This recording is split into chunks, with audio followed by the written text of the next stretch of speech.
রাসূলুল্লাহ সাল্লাল্লাহু আলাইহি ওয়াসাল্লাম বলেন, ওই ব্যক্তির কাজ পরিষ্কার জুলুম, কুফর এবং নেফাক ব্যতীত আর কিছুই নয়, যে ব্যক্তি মুয়াজ্জিনের আযান শুনিয়াও জামাতে হাজির হইল না।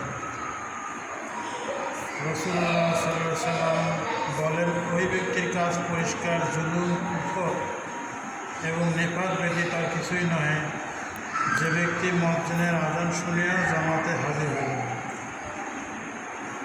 ফায়দা: কত কঠোর সতর্কবাণী!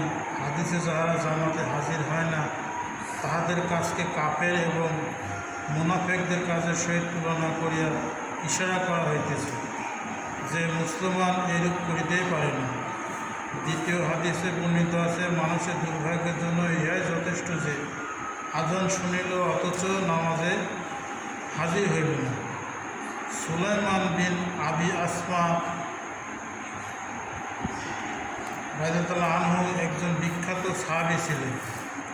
হুজুর সাল্লাল্লাহু আলাইহি ওয়াসাল্লামের জামানায় জন্ম হওয়া সত্ত্বেও 25 বয়সে দরুন হাদিস জানার সৌভাগ্য হয় নাই। হযরত ওমর তাহাকে বাজারের চৌকিদার নিযুক্ত করিয়াছিলেন। একদিন ঘটনা করে ফজরের জামাতে হাজির ছিলেন না। হযরত ওমর তাহার বাড়িতে গিয়া তাহার আম্মাকে জিজ্ঞাসা করিলেন, সুলাইমান ফজরের জামাতে কেন উপস্থিত ছিল না? আম্মা উত্তর দিলেন, সারা রাত সে নফল নামাজে লিপ্ত ছিল, অতএব ভোরের দিকে নিদ্রা আসিয়া যাওয়ায় জামাতে হাজির হইতে পারে নাই।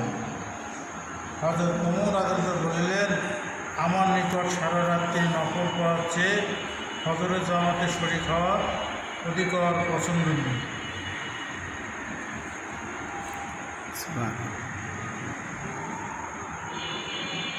তা কেমন দেখেন